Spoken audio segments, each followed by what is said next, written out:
round 7 as we wait for Scott Larrabee up at the top of your screen to choose whether or not to take a mulligan up against John Laux. So that is going to be our first match. Scott Larrabee, top of your screen, was mono brown, so he was all about colourless cards, and John Laux was all about the X spells. Did you see how happy Scott was?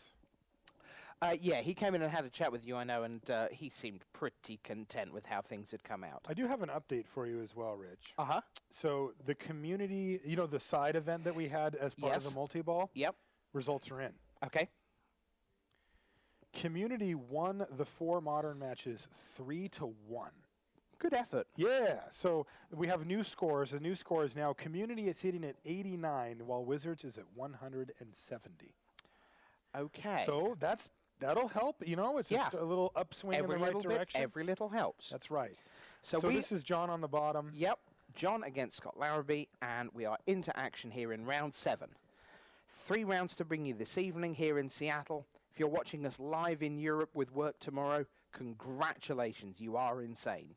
2:30 in the morning in Great Britain, 3:30 around mainland Europe, 2:30 Wednesday in Hong Kong, I imagine, something like that.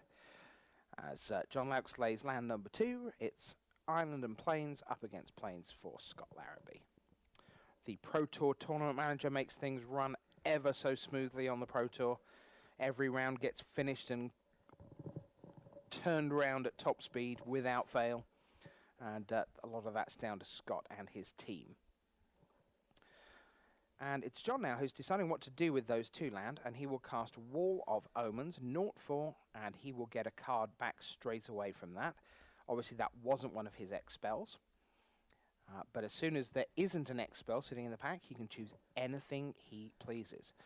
So drawing a card's pretty important for John because he's running these 20 land. That means he has the potential to get flooded here, which he isn't going to want. But then again, because there are so many X spells, land just keeps cranking up the value for those. So that's right. It's going to be an interesting one there. Scott, we know, is happy with his deck, so this could be pretty much a heavyweight clash, as Scott will pass with 2 mana open. That's actually kind of interesting because Scott did have a lot of 2 mana artifacts, Felwar Stone and Sphere of the Suns, that kind of thing that he could do, but he didn't have one here. Now, on turn 3, though, if he hits his land drop, we're for sure going to see some type of a ramp spell. Okay, so here's Porcelain Legionnaire, paid for in full. Might as well pay the 3 mana rather than waste 2 life. With Phyrexian mana, first strike, 3/1. Let's see what Scott has. I wouldn't be surprised if we saw something like Relic. Ooh, he's missed his land drop, though. This is critical. Bad. All right, so John Laux is going to start pouring on the heat with his Porcelain Legionnaire and his Wall of Omens not attacking as much. No, not as much. Nonetheless, though, I mean, any decent spell here, and he doesn't. He just passes with 4 mana up. Okay, so we go back to Scott. Now, does he have a 3rd land this time? Wow, Grim Monolith. He's got his 3rd, 4th, and 5th land. As it were, yeah. There you see it. Adds 3 and then 4. He gets to untap. John's going to let it resolve, but he's going to crack his Flooded Strand here at end step. So Pays in Life, Watery Grave is going to come into play tapped, unlike Gavin's Watery Grave earlier today, which strangely came into play untapped on turn 1 before passing the turn. I don't know how that would happen. Oh, yeah, the one that Gavin played while he was sitting here talking to me. Exactly, while I wasn't here talking to you. I don't have that technology yet. All right, so it looks like the Porcelain Legionnaire is going to take Scott Larrabee down to 14 here. Indeed. And we're going to get Marshall to keep an eye on what other action is going on here early in round 4. The second draft pod will be joining in staggered. They're a little way behind these matches here. As Basalt Monolith joins John Laux's board. And again, you start to see an indication of what happens with that land flooding, in that he's got 5 land and a Basalt Monolith. He's drawn a card already off Wall of Omens, and his only action thus far of the game, really, has been that Porcelain Legionnaire.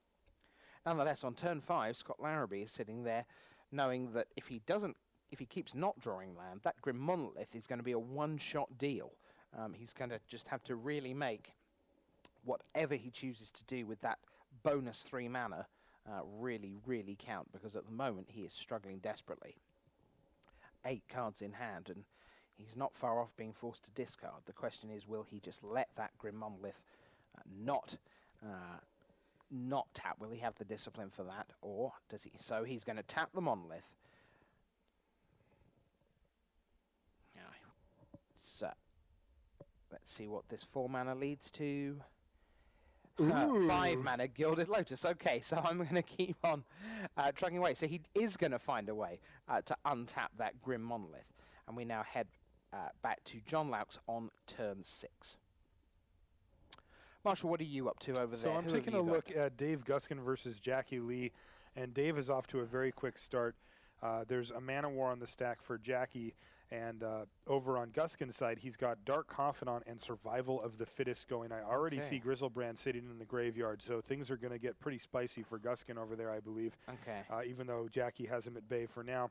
In the other match I'm watching, I see Michael Robles. He's got a Morph creature down with representing 3 different colors of mana, Hellspark Elemental in his yard, versus our own Neil.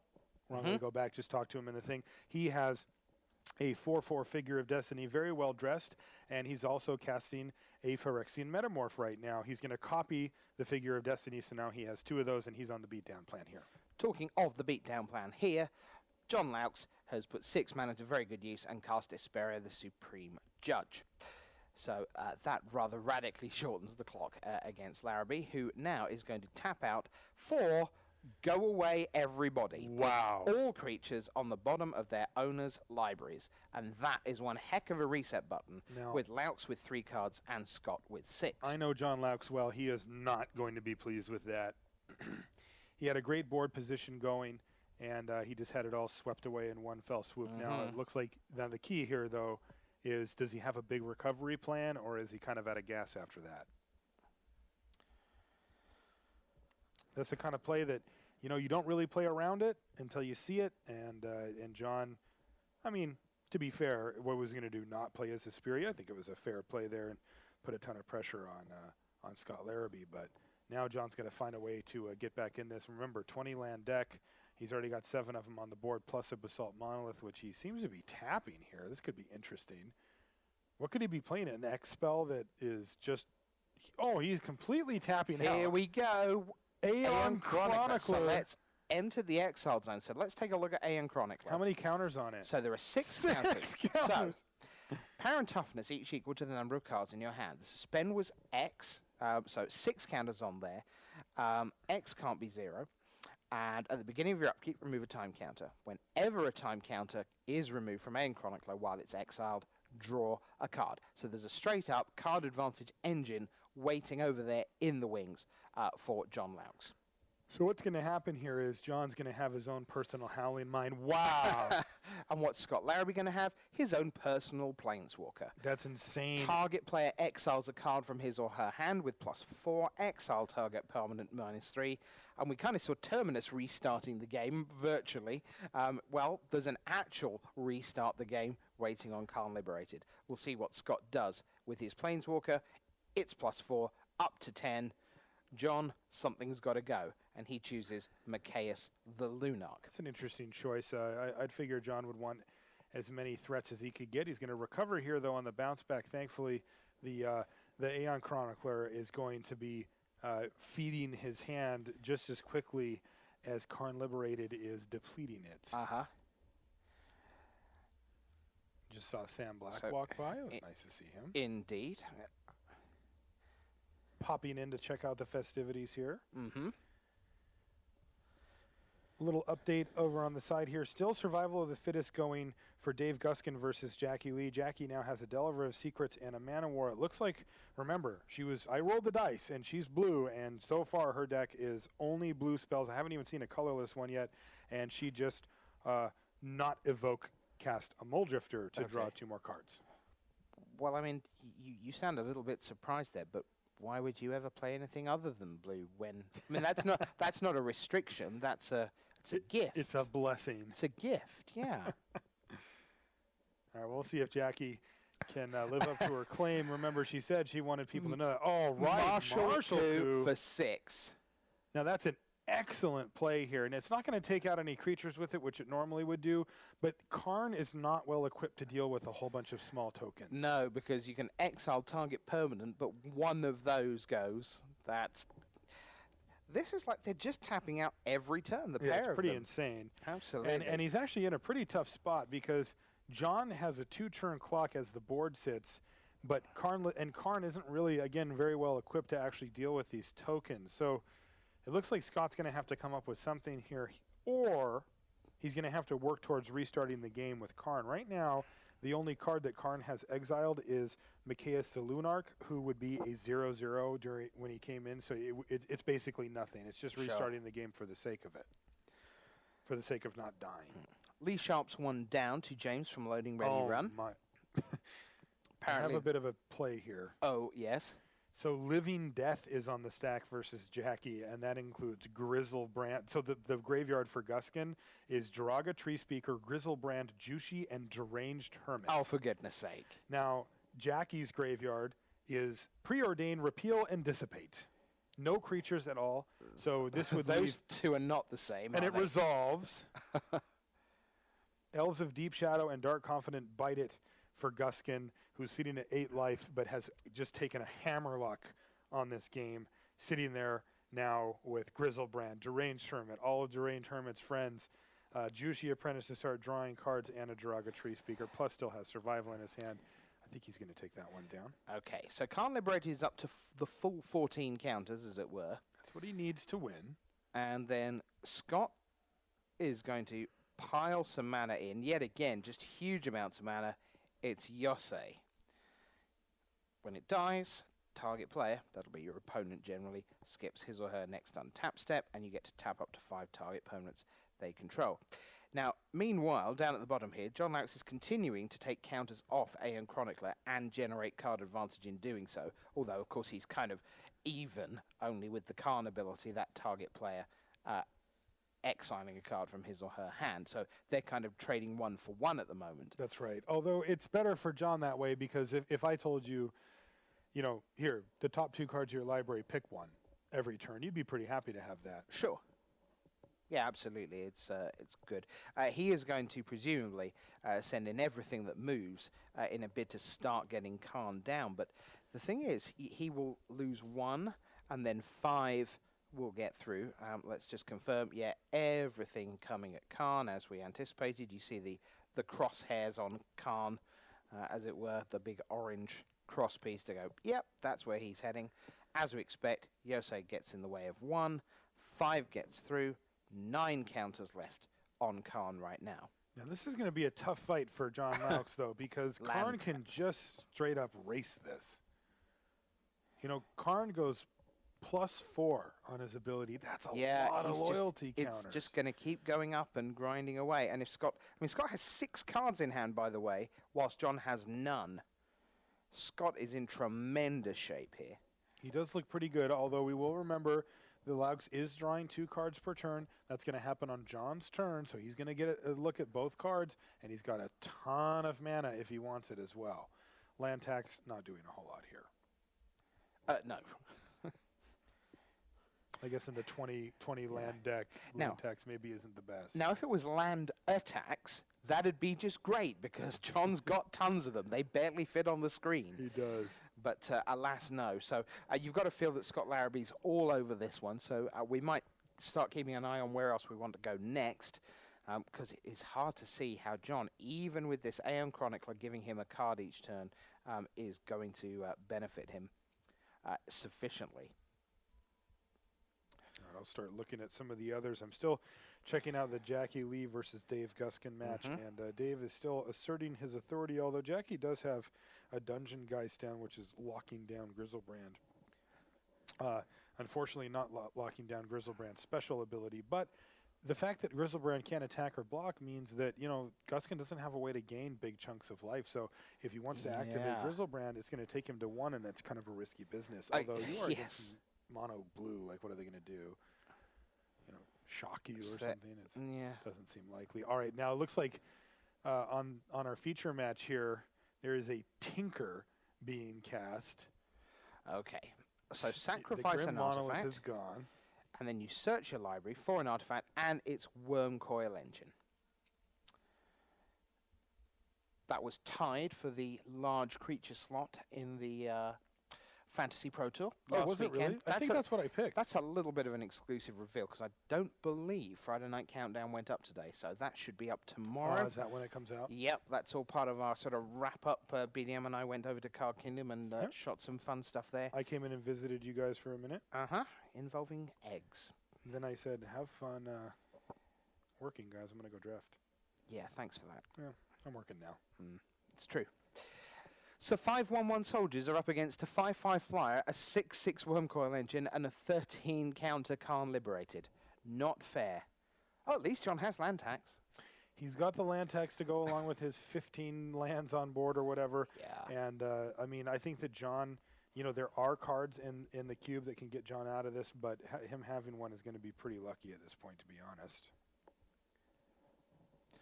I think we'll leave this one. We're pretty convinced that Scott Larrabee's got this one pretty well in hand. Certainly seems likely.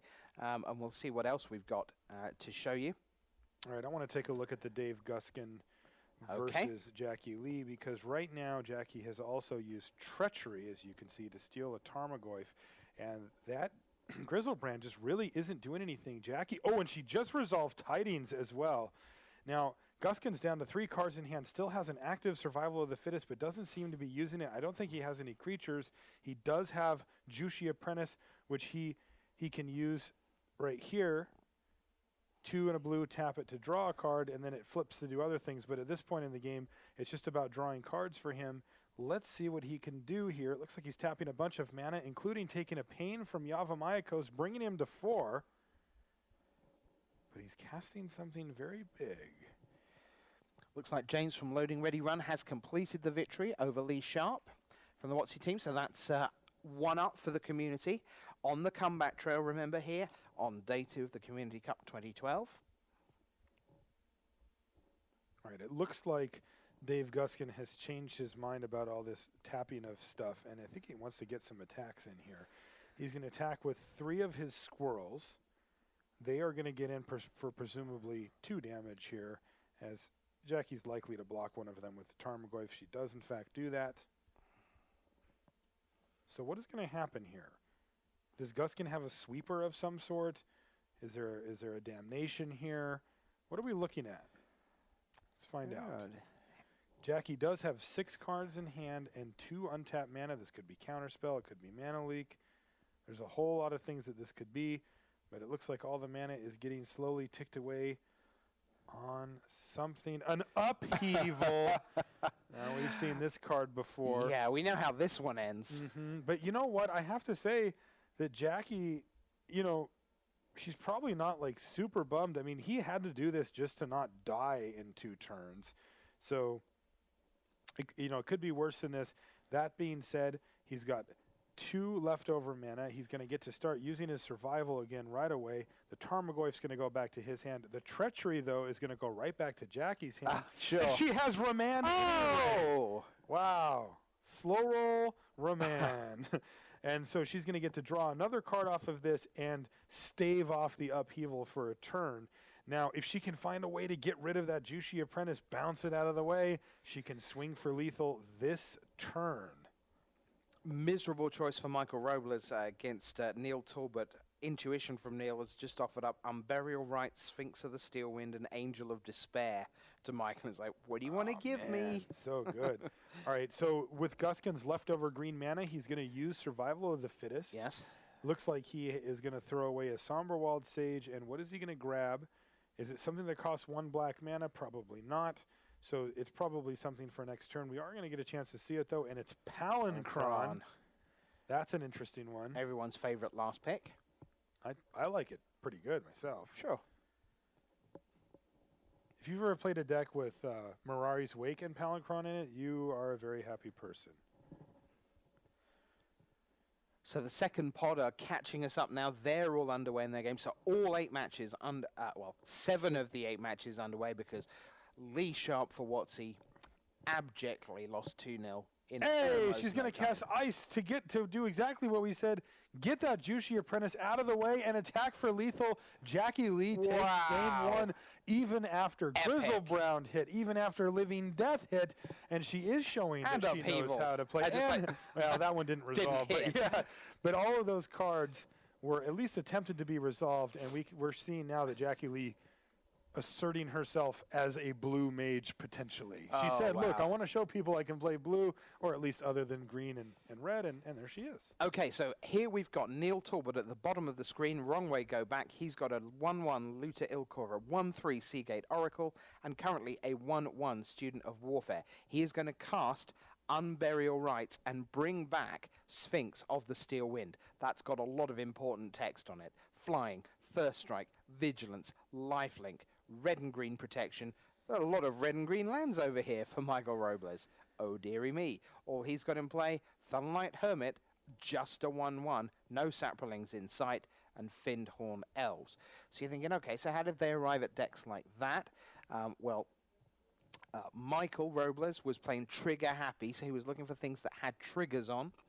On the other side of the table, Neil Talbot, of course, was the best dressed, which is how you get the delightfully dressed Mother of Runes, the very attractive Seagate Oracle with the lovely beard, and so on. Stormblood Berserker is not going to be terribly exciting for Michael. He's got 1 card in hand. Neil has 3. Neil is down to 4 life, but none of these creatures for Michael Robles fly. Sphinx of the Steel Wind really, really does. And should there be anything coming, if we get as far as Neil's turn again, that Mother of Runes, which is currently summoning sick, will become active, and then the opportunity to gain protection from the colour of your choice, in addition to the red and green it's already got protection from. So you would think that that Sphinx of the Steel Wind is going to do very good things for Neil and very bad things to Michael Robles. Robles currently with 2 cards in hand. What does he have on offer here? 5 mana 6. It's Broodmate Dragon. A kind of good answer, except pretty sure that that's red. Pretty sure that that's red. And green. And green. And pretty sure that that says I don't care about those. So we'll see whether there's anywhere else, but I'm pretty sure that that's the end of that. Wrong way, go back. In upkeep. Just grind it through, beginning of combat, attack with the Sphinx of the Steel Wind. Good game. Pretty sure that's what we see coming up any moment. Beginning of combat. Robles is tapped out. He has an Ether Vial, which enables him to flash something in. The Looter Ilkor will join the Sphinx of the Steel Wind in the red zone that's opened up here on our beta client. Don't forget you can download this at MTG Online. I believe it's that .com, .net, .com? Com. Yep. MTGOnline.com. You can download the new client. As we... Oh, the Mox recap? Who's that with? That's with Rashad Miller. Okay, good to know. I watched it. So what we're actually going to see is Kitchen Finks gaining Michael 2 life. Okay.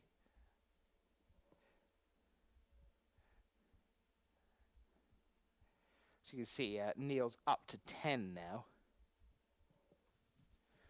More chunks of mana. Oh, and then he changes his mind. Now he's got 4 cards, so he's got some choices to make. And draw a card, then discard a card, the triggered ability. And there we are, that's your result. The first strike resolved, put Michael to 1. And then Looter finishes him off. So there we are. That's a game to Neil Talbot with the best dressed deck. All right, now switching over to another match, we have Shea at the top. Now he's playing the Griefer deck. He was pretty happy about it. Versus Conley on the bottom. His restriction was instants and sorceries or cards that say instants and sorcery on them. Now, so far, it looks like Conley has managed to resolve one of his few creature-like spells with the Spectral Procession, and he's beating down with these 3 Spirit Tokens. I got a chance to look at the John Laux and Scott Larrabee Game 2, and they were having a mana fight. there was all types of mana artifacts on the ground, but there are nothing else so far.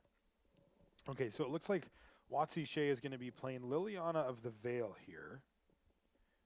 And I see mana being tapped by Conley, so this might not resolve. Power Sink. Now, Power Sink not as great when your opponent uses all their mana for it, but fair enough. As long as it's not on the battlefield, I'm sure he's pretty happy.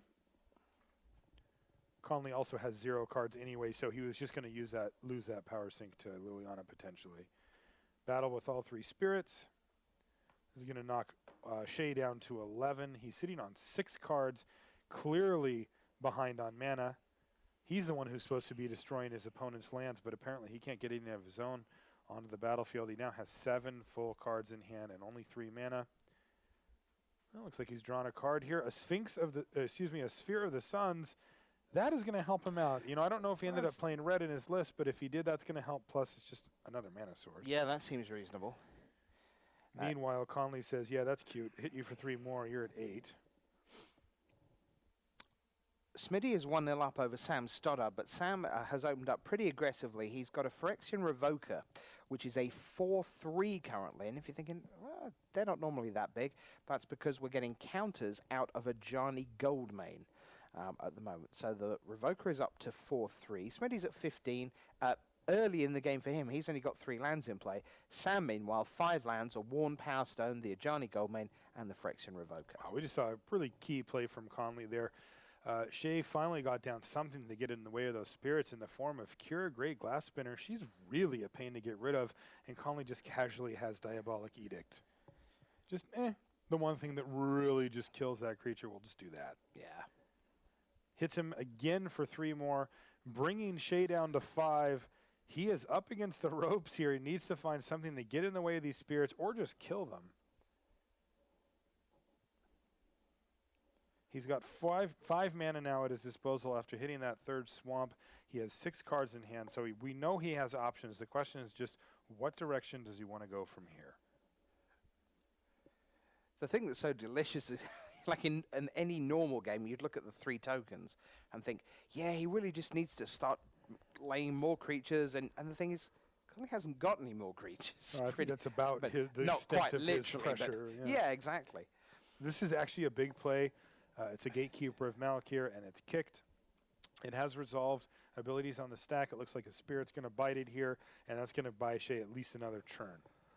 Wow, Smitty, he is so good. He has just taken the game 2-0 over Sam Stoddard. Sam had a big opening, but Moment's Peace bought a turn, then Makeshift Mannequin, put Sheoldred Whispering One into play. Phantom Centaur came down, smash for 11. Sam's dead. Yeah, you know, Smitty, it was a controversial pick to take the 60 card limit. You could take any cards you wanted, but you had to make it up to playables. As we looked at his deck as it was forming during the draft, it looked very good to me. I don't think he had any problem hitting playables. And, you know, we heard Scott Larrabee say that they were kind of happy that he took it. They thought it was not the correct pick, but I think in retrospect it's worked out really well for Smitty here. I mean, getting to pick anything you want when literally everybody else has some weird restriction, that's pretty big. Yeah.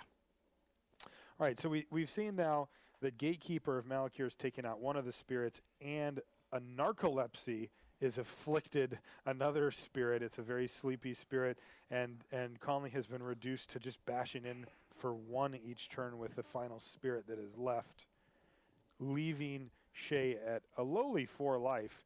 Now, Shea, again, he has 5 cards in hand, and he has 5 mana available, but he's got to be careful here because that Sphere of the Suns, I believe, only has the 1 counter left on it. And so that means that, you know, he's got to conserve that. So he decides to play Sinkhole on a Plains. That's going to take Conley off of nothing, really. I mean, he's got a Chromox as well, so probably not a big deal. And, yeah, we're going to see the Narcolepsy trigger here. They can right-click and just always yield to that. That makes things a little nice. Meanwhile, Conley is going to bash in here for 1. That's going to bring WotC Shea down to 3, and then the question is going to become what can... Okay, so we're going to see a main phase Thirst for Knowledge here. Draw 3, discard 2 unless you discard an artifact. He decided to discard Terminus. So it looks like Conley is comfortable in this position and has decided that he's going to just try to keep things the same. So he bashes in there for 1. He brings Shea down to 3, but still is only representing a 3-turn clock. It's still quite a ways off for Shea before he's actually done for here. All right, now Shea definitely has a play that's worthy here. An Old Man of the Sea, and it's going to also resolve, and it's immediately followed up by a Hymn to Turok. I don't know why you wouldn't lead on the Hymn to Turok there. And it looks like a Decree of Justice is going to be cycled here in response to him. Now, what that means is the card that he does draw is going to get thrown away, and it's an Augur of Bolas, but he does get the 2 soldier tokens out of the deal. Now, the Old Man of the Sea is going to get to steal the Spirit, and I think that Shea has really stabilized here. He just immediately passes the turn.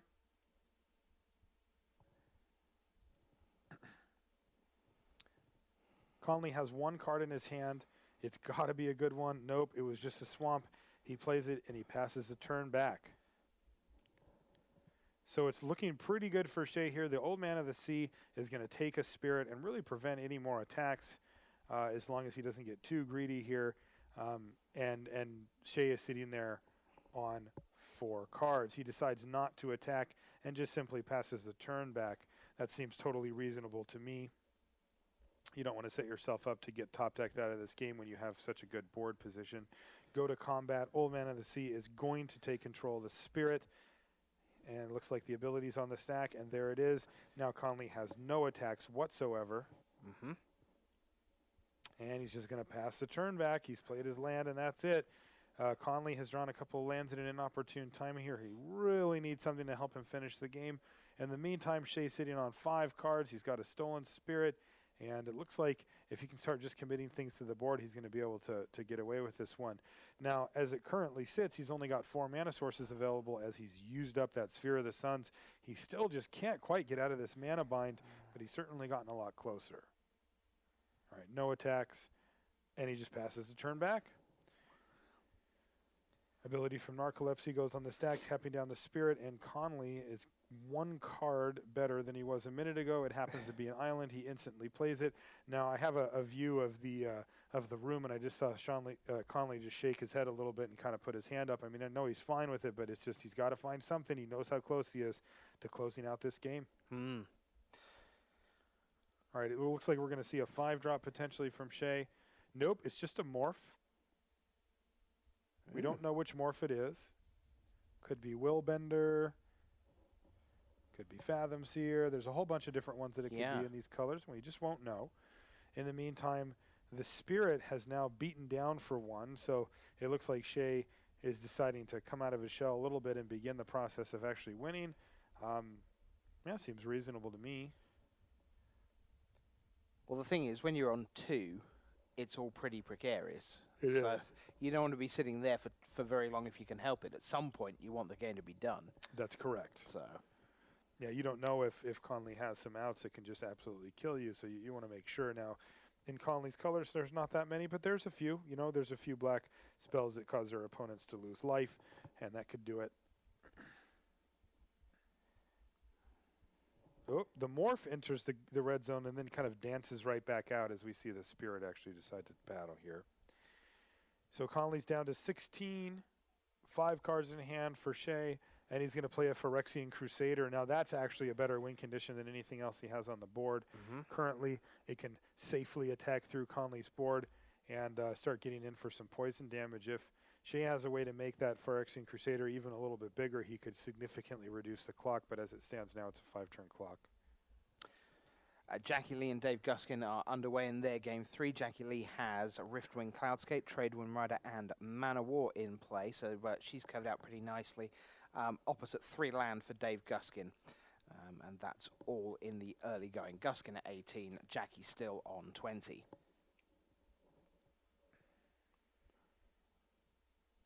All right, we see Stupor. It's going to hit for the full value potentially, as Conley has 2 cards in his hand. So in this case, Stupor just acts a lot more like Hymn to Turok or Mind Rot, as it were. Just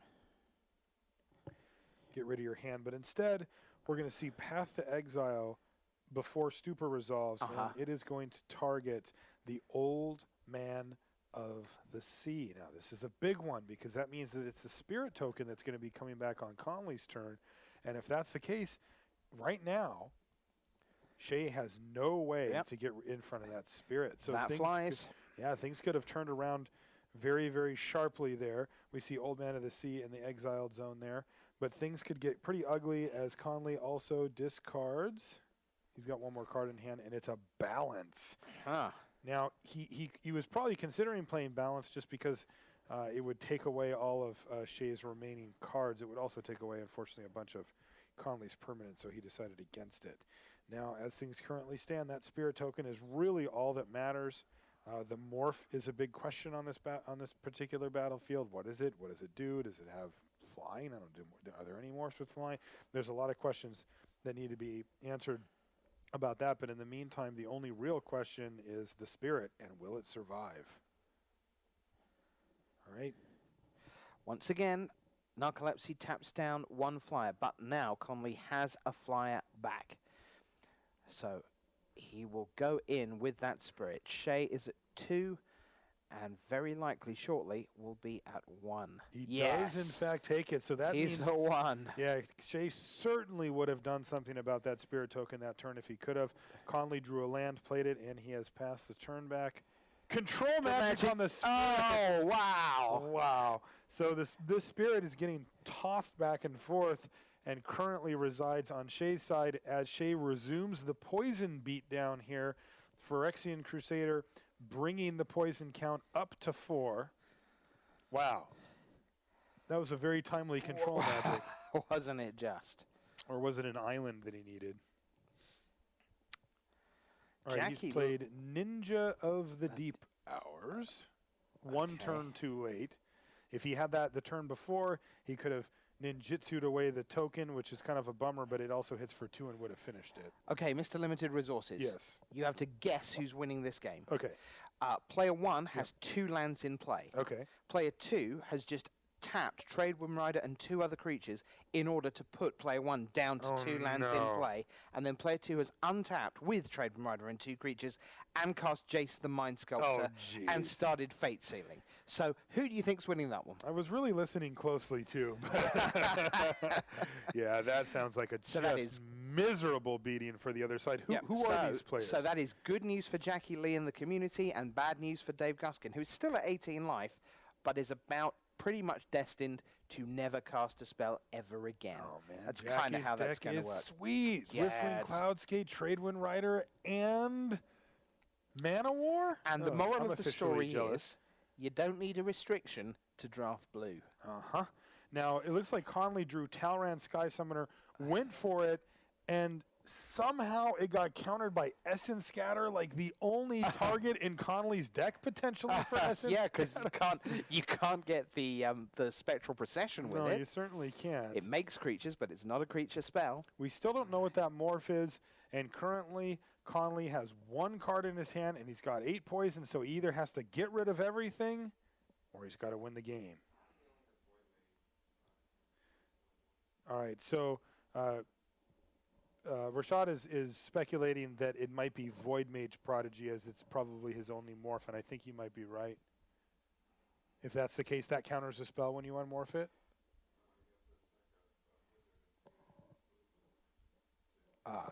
It doesn't have anything to do with morphing it or unmorphing it, I mean? Yeah. All right, so it costs a blue to turn him face up, and then you got to pay blue and sacrifice a wizard, which he is, to counter a spell. So he's got a counter spell in his pocket here since he does have the 3rd island up. But Conley has Unburial Rights for Necrotol. That will not do it. Uh-oh, we see Watsy Shake mana leaking it anyway, but that's not relevant because Conley can just flash it back or just pay for it. Yeah. He just decides to pay for it. He can also flash it back even if it gets countered again, Chromox plus 3 other lands. But what is he getting?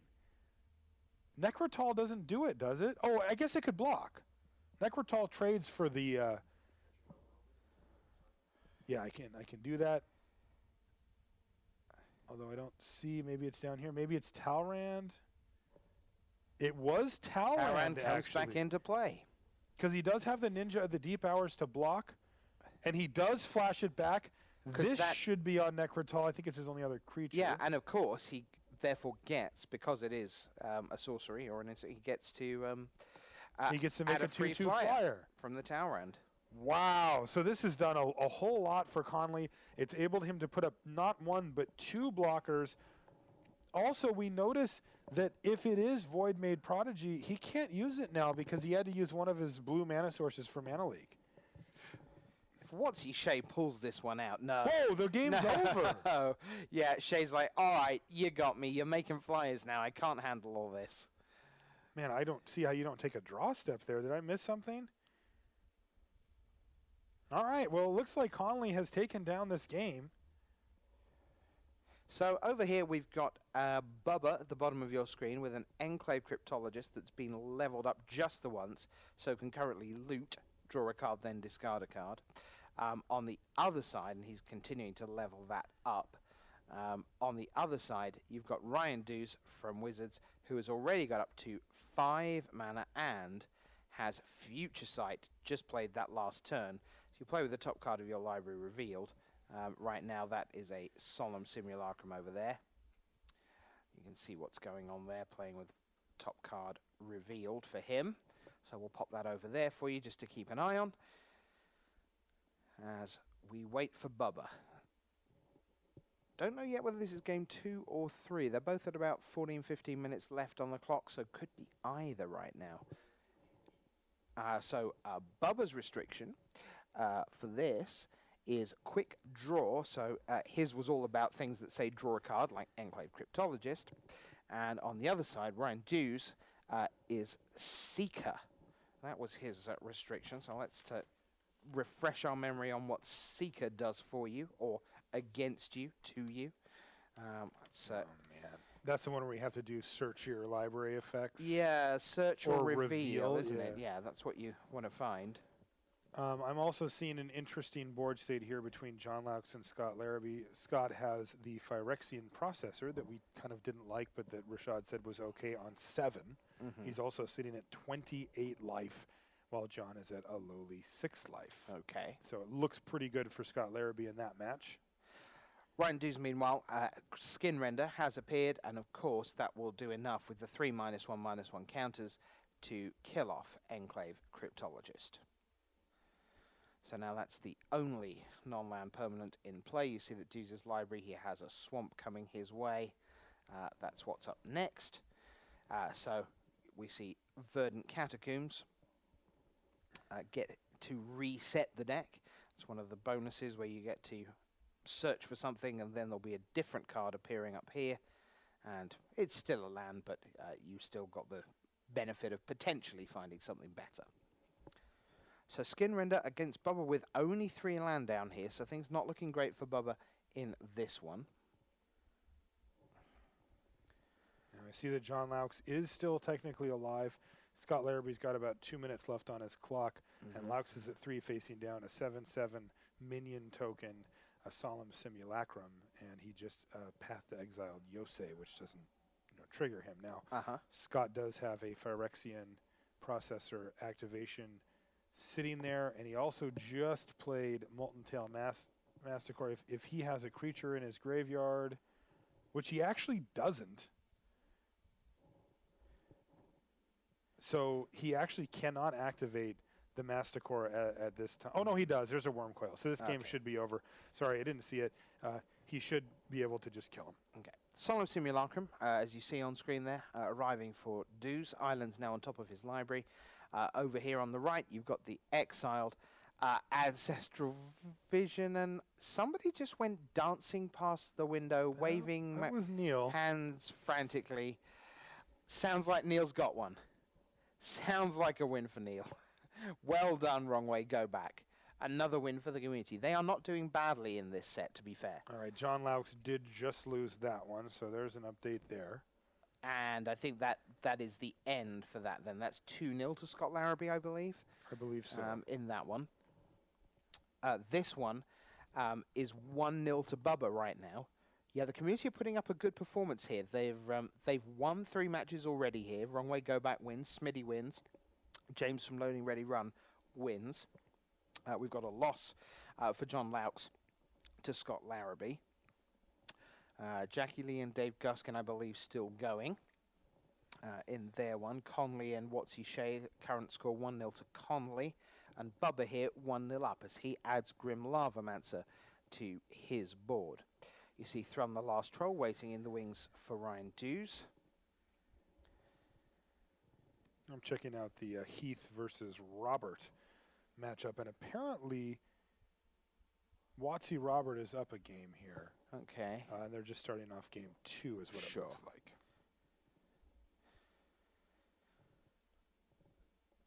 So Ryan Deuce with a lot of mana available.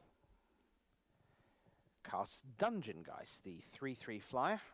Triggered ability goes on the stack, and something is going to be tapped and will not untap. And unsurprisingly, he's going to choose the Grim Lavamancer. There it is. Doesn't untap during the untap step, and of course it's a tap ability for exiling 2 cards at a time. Now down comes Thrum the Last Troll, and what Deuce has got on top of his library, this is pretty scary. Sword of Fire and Ice, protection from red and from blue. And that seems good. That seems quite good against these islands and mountains down here. Wow, that is not what you want to see on top of an opponent's library. Scott Larrabee strides by, having defeated John Laux. Pretty handily. In their one. Yeah, Scott's deck looks really good. I really like Scott's deck. He's one of those on the sly very good players. No one would, he doesn't enter into conversation about the best WotC players of Magic, but he can really play. I see. I know he's a big commander player. So Dungeon Geist, Thrum the Last Troll, and a turned sideways Solemn Simulacrum against a Grim Lavamancer that will be staying tapped currently. And Solemn Simulacrum, Bubba needs to do something pretty good. He's tapping 6 mana for Consecrated Sphinx. Okay, that is pretty good, but we do know that the card Deuce is going to draw, which will allow Consecrated Sphinx to draw Bubba 2 cards, as we see there, is Sword of Fire and Ice, which is pretty worrying. So one imagines that will get itself equipped sooner rather than later. Vinelasher Kudzu on the way. A 1/1 whenever a land appears, so this sort of predates landfall as a keyword ability from the first Ravnica. You get to put a +1/+1 counter on Vinelasher Kudzu. It grows to hate you. Consecrated Sphinx then, in play for Bubba now. Solemn Simulacrum apiece, but where is this equipment going to go? Let's see, here it comes, Sword of Fire and Ice. Down it comes. Moments later, it is going to equip. Oh, okay, Vinelasher Kudzu next. Equip cost of 2. The thing is, this is just such a beast. And now down comes a land, so Vinelasher Kudzu will go straight to being a 2/2.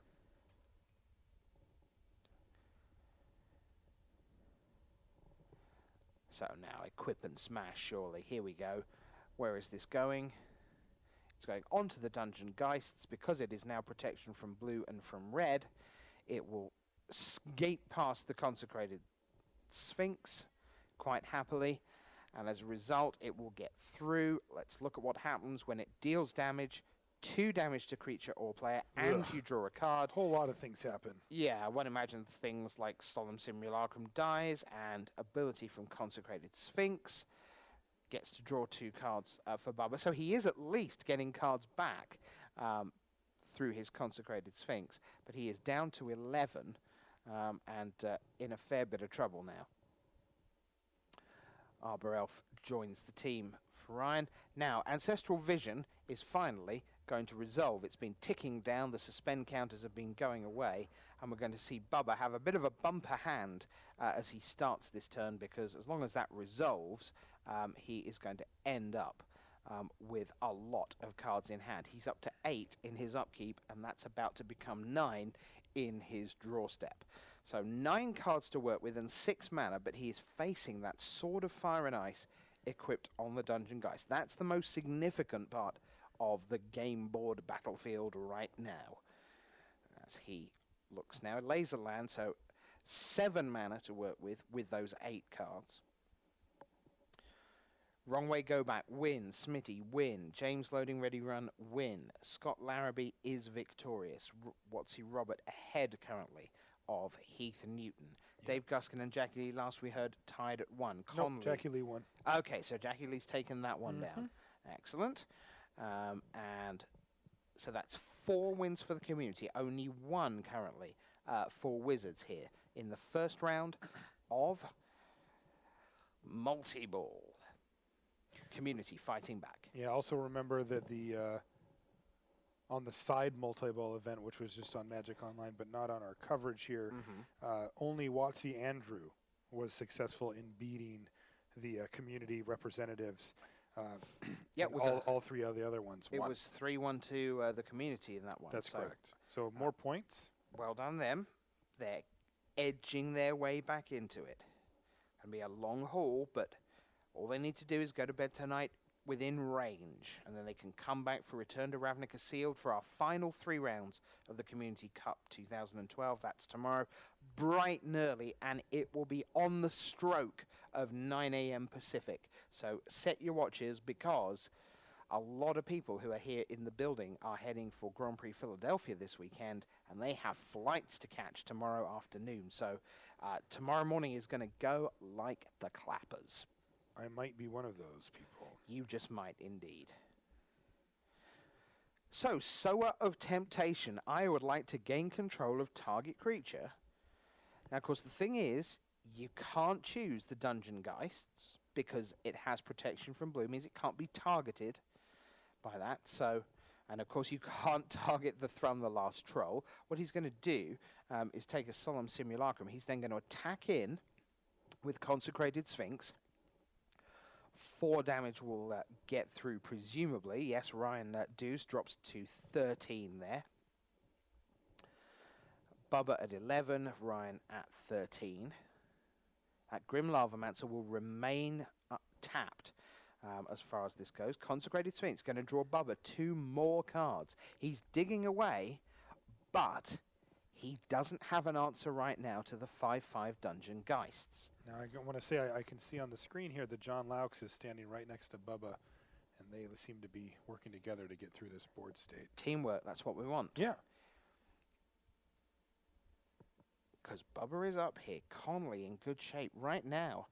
Only Scott Larrabee is a winner for the Watsy team. I'm keeping an eye on the Shea versus Conley match. Conley narrowly taking that first game. And right now he has Talran the Sky Summoner and 2 Drakes on board with 2 more cards in hand. He's facing down Liliana of the Dark Realms and a Black Knight. Seems reasonable. As we see Farseek for Ryan Deuce, that means that a land is going to enter the battlefield. That means Vinasher Kudzu is going to get that little bit bigger. You see 2 counters already on that. Began as a 1/1. That guy with an axe, he's not going to be sufficient. If that picture had been on another few seconds, bad things would have happened to man with axe on the right of your card there. Meanwhile, Ryan Deuce has Jace the Mind Sculptor coming his way from the top of his library.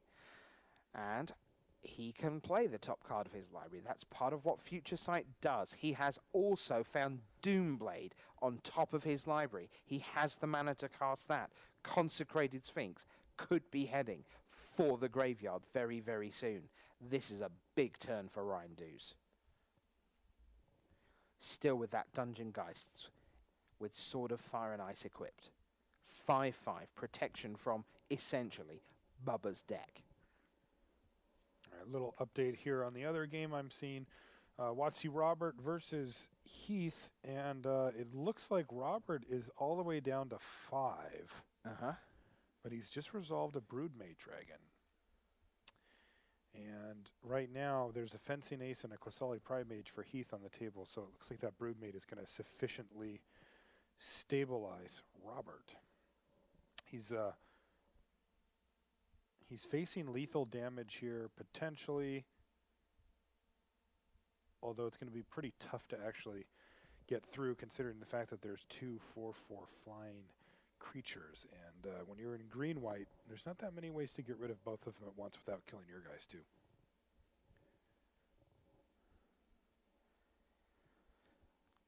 Jace the Mind Sculptor down to 2 loyalty here, but that's just fine because return target creature to its owner's hand. That's the Solemn Simulacrum that he wanted to get back. So Ryan Deuce looking to be in pretty much complete control here now. Hard to see how Bubba comes back from this one.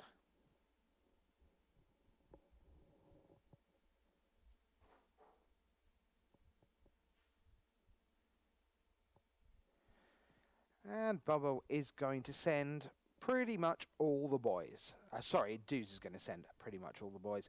4/4 Vinelasher Kudzu, 4/4 Throne the Last Troll, 5/5 Dungeon Geists, 1/1 Arbor Elf. But every little bit of damage comes in, and there you go. That is game. Ryan Deuce takes it over Bubba.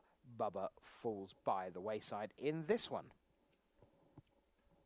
All right, so now we're looking at Shea versus Conley. Remember, Conley's up a game, but this is actually getting pretty close. Shea is able to beat down for 3 with these 2 creatures, and he's got a Bitter Blossom that's not only keeping him alive, potentially increasing his clock, but it's also taking his life total down. Conley's sitting at 4, however, and he keeps trying to beat down with these Drakes. I don't think he's going to be able to race him. He has now hit the brakes, and he's relying on finding something off the top of his deck to get him back in this. Right now, Shea is going to be going on the offensive here. He's going to send the Black Knight in. This can, however, just get double blocked by the Drakes and make a trade. Looks like that's exactly what happens. And 1 Drake bites it. It's going to hold off the entire team here. This is a Necrotal. It does have first strike, but it's only a 1/1 thanks to Animate Dead, and then there's 2 Fairy Rogues. That said, Watsy Shea, he should be able to find enough time here, even under the grip of his own Bitter Blossom, to find enough guys to kill Conley. Conley's on 0 cards. Shea has 1. So it looks like Bitter Blossom is going to do what Bitter Blossom does for this one. And in the meantime, fearless, Conley Woods just sends in his Drake. That would only bring Shea to 9. It would bring Conley down to 1 on the backswing. Now, Conley does have a card in hand after his draw step, however, so this could be something pretty sweet. Well, let's see. 1, 2, 3, 4, 5 mana. 6 Terminus. mana. Okay. See you all. Okay, so that wipes the board of everything, and it's going to leave Shea at a virtual 8 life thanks to the Bitter Blossom. Still, Conley cannot race the Bitter Blossom, but he was going to die anyway, so it's a good move, and it gives himself a chance to potentially draw something else. Shea draws his card, makes a token, and passes back. Conley just draws a land, plays it, and says, go. It's not often you see a 1/1 run into a 4/4 deliberately on the attack, but it turns out that the 1/1 is Fencing Ace with double strike, and with Kasali Pride Mage in play for Heath Newton, that is a 2/2 double striking Fencing Ace, so that can take out half of a Broodmate Dragon on the attack. It's pretty good. And he's 20-5 up on Watsy Robert right now. All right, Conley, we see him. He's about to drop to 1 life. He has 0 cards in hand, and he is at the point where he needs to top deck something. There's an Old Man of the Sea. Shea has 2 more cards in his hand. He's got a bunch of untapped mana, and it looks like Conley is going to be equalized here, most likely. Let's see what he drew. 10 mana. We know he has a lot of removal and even some sweepers, as we saw with the Terminus. He is tapping his mana. 5, What 6, could this be? 7, 8, He 9, could be cycling 10. Decree of Justice, and he does. And but it's going to be countered? That doesn't get countered. It's no, he is playing it for the Angels. Yeah. Still not. It's There we still go. not enough. He's just going to get attacked down. And, yeah, there's going to be 4 creatures. Conley's only at 1. He almost had enough there. But if Shea just pays attention, he'll see. And even then, there's a control magic, which is going to seal the deal beyond all reasonable doubt, although he actually just had the win on the table as Conley has 0 cards in hand anyway. Yeah. So there you go. That will do it. And Shea vanquishes Conley. And that brings us over to Watsy Robert. They're tied up at 1 game apiece, by the way, Conley and Shea. So there will be a third game for them. Up against Heath. So Heath down at the bottom with 20 life points still to his name, has Jade Mage, Kasali Pride Mage, and Sun Titan. He's also got Cold Steel Heart going on there. Up at the top of the screen, you've got Broodmate Dragon. One half of the other Broodmate Dragon pair died to the Fencing Ace that I described a couple of moments ago. And now Umezawa's Jitte being equipped to the Sun Titan. There's one of the finest artifacts ever to see print. Whenever equipped creature deals combat damage, you put 2 counters on, and then you get a bunch of choices. And we're going to see the attack ability go on the stack, plus Exalted. Chance to get something back from the graveyard, and it turns out that that means Fencing Ace can return. A lot of teamwork going on out there. John Laux is still helping Bubba, and along with Smitty, they're both helping out Bubba. And then it looks like Heath has both Neil and James helping him out. So there's definitely nobody fighting alone here, except for Conley, who has Jackie leaning over his shoulder. So yep, they're all very much teamworked up. Indeed. As Watsy Robert is declaring blockers here. Robert Schuster putting Cold-Eyed Selkie in the way. 2 charge counters are going to go on the Jitte. The Sun Titan is 7/7, thanks to the Exalted. And although Robert remains at 5 for now, he is surely in deep, deep trouble here. And you have to say, it looks like this is going to be a victory for Heath Newton from pure MTGO traders. And at that point, that will guarantee that the round goes to the community. So well done them fighting back here on the second evening of the Community Cup 2012. Emphatic thumbs down from Matt Tabak. Yeah, well, I mean... I'm an impartial judge. Oh, he says he's an impartial judge. He was simply stretching with his arms pointing downwards, thumbs... yoga thing. That is a yoga move that I do not know, though. I don't know any yoga moves. So. Downward facing hitchhiker, it's a thing. Lovely scarf. Anyway. Moving on. Look, you got to adapt. Apparently.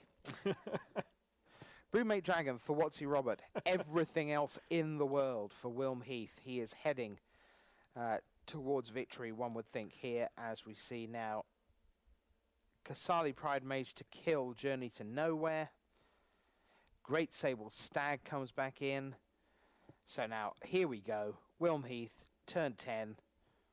Surely this is just about game over. It is game over. There you go. Watsy Robert bites the dust. So congratulations, Wilm Heath. Congratulations, Heath Newton, and to the community. They have won this round for sure. I don't know if you know, but there's still some more matches. Yeah, going yeah. here. But I mean, you know, we're not happy winning one more match than the Watsy team. We need to win all of them. Well, yeah, sure.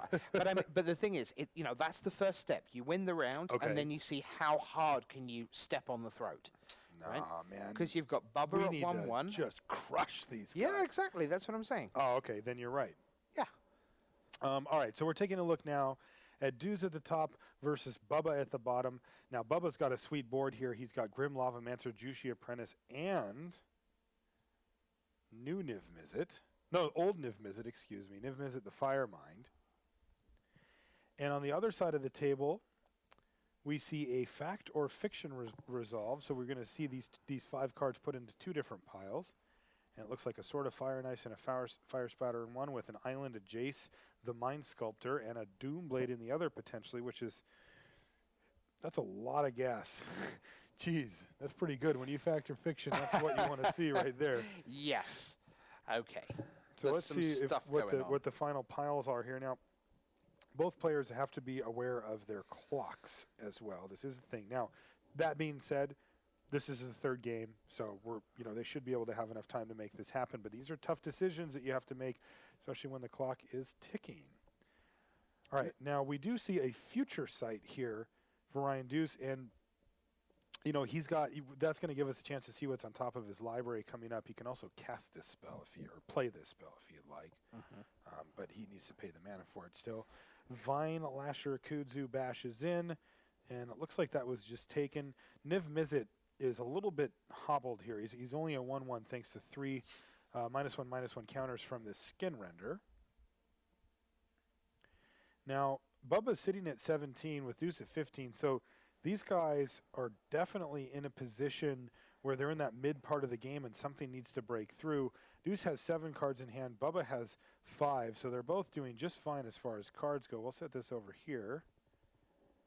And we see Treachery steal the Vine Lasher Kudzu, untap all of Bubba's lands. Now he's going to play something else. It's an Incinerate to take out the Skin Render, and the beats are going to start coming in here. Unfortunately, not a lot of beats here. We're talking about attacking for 3. Sure. Not that exciting. I mean, not that you don't do it. No. The most exciting it's thing actually available. Only 2, right? It's only the 1 because I guess he'd rather draw a card, and he's going to draw a card with Niv Mizzet anyway. But so he can ping. He's going to get to do 2 damage here. 1 from Juicy Apprentice and 1 from Niv Mizzet. Well, both from Niv Mizzet, but 1 thanks to Juicy Apprentice and 1 thanks to Niv Mizzet. And he does in fact do that.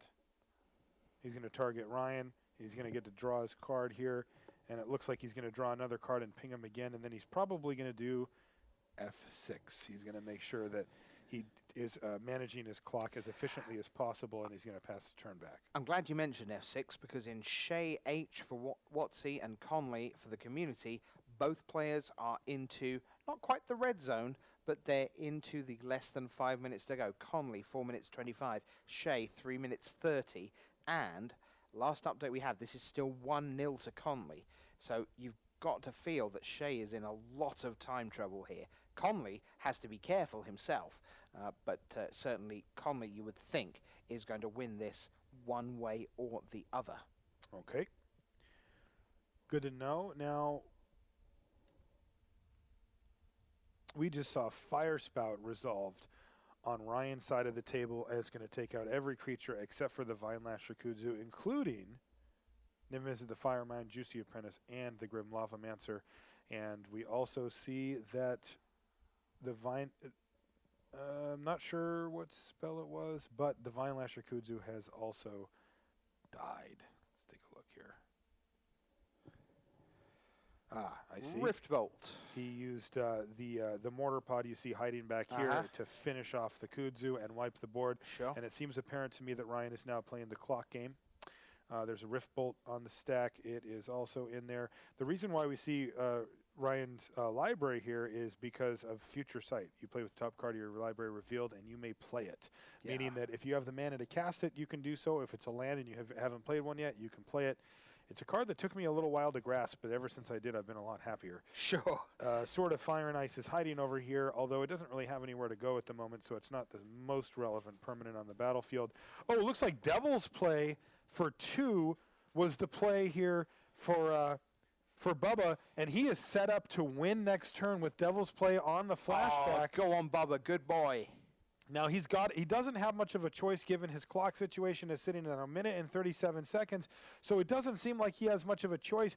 But Ryan has 7 cards in hand, and he's just going to have to run that Devil's Play right into any counter spells or disruption that Ryan's got. This is a very lousy play. I'm sure he was describing this to Bubba as well. You know, we can set up this plan. This is why they did the 2 damage before. And Acidic Slime is going to take out a mountain. That's going to prevent Bubba from flashing back Devil's Play unless he can find another red source. Now, he does have a lot of time. Oh, no. We see Phyrexian Metamorph on the top of his library. It's going to come down. It's going to copy the Acidic Slime, and it's going to take out another mountain. No way! Oh, that's fantastic magic. That is a really good play from Ryan. And at this point, we need a burn spell. It's charged, and it does finish him off. Boom. He had it in his hand the whole time. Oh, fantastic. Well done, Bubba. Another win for the community, coming right back into things here in the first round. That was great magic, Marshall Sutcliffe. That was fantastic. So we're going to have to see if they drew the Char, if that was all part of the plan the whole time. Okay, so what you're looking at now is the final match of this first round here. 2 more still to come. Late Night Magic coming your way from Seattle. 7:30 in the evening here with 2 rounds still to come. Paladin on Vec is just being stolen there by Shea. He's Control Magic, the Paladin. He has Liliana of the Veil up here. Loyalty at 2. Back to Conley, drawn up to 2 cards. He's at 14, Shea is at 18. What has Conley got here? He's got Wrath of God. Let's put everything in the bin and reset. Look here, Shea down to 1.5 minutes. That is going to be desperate trouble for him. Can he possibly do something incredible here as he makes a morph? Face down 2/2. Who knows what it'll be when it turns over. Now, there's something to consider here, Rich, which is it might be better. Yeah, never mind. Yeah, no. Sorry, I was gonna go down a path, but none of it really makes sense. The only thing that really matters here is the clock. Yeah. I mean, there's 14 damage needed from Shea, and that's to force a game 3. That's right. And remember, Conley's the one who's up a game here as well. Yeah, so it's not like he can bail on this one and try to make it happen later. All right, so we're going to see a morph. If this is Ink Eyes, that could be good. He could get back something. I mean, Conley's deck is just horrific for that, but it looks like instead of any of that, A was a Void Made Prodigy, and B just got Path to Exiled.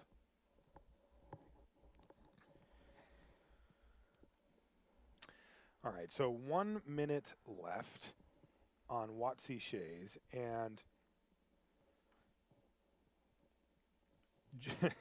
he said he was a griefer. Yeah. And he's proving it. He just went for the sinkhole just to kind of go down shooting here. But going to keep digging away at you. Conley won game 1. It was that very, very, very close game. Still on my scoreboard, I have 1-0 to Conley. Yep, we watched it. That was the one that Conley barely played out, right? Am I wrong? I think I'm right. I'm not sure now. Well, that's what the scoreboard's telling us. Yeah. All right, so we see Liliana go up. There's the 3 spirit tokens. Conley is just sort of going through the motions here. Setting in each of the spirits, probably just at Liliana. And, he does that. 33 seconds left. I can't imagine a sequence of spells here that could matter for Shea. He does play an Old Man of the Sea. He's going to play it out anyway. I have 2 words for you. Oh.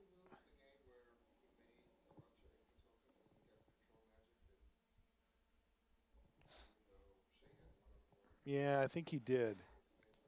Yeah, this must be game 3. In any case, Conley is about to win because Shea is going to be timed out.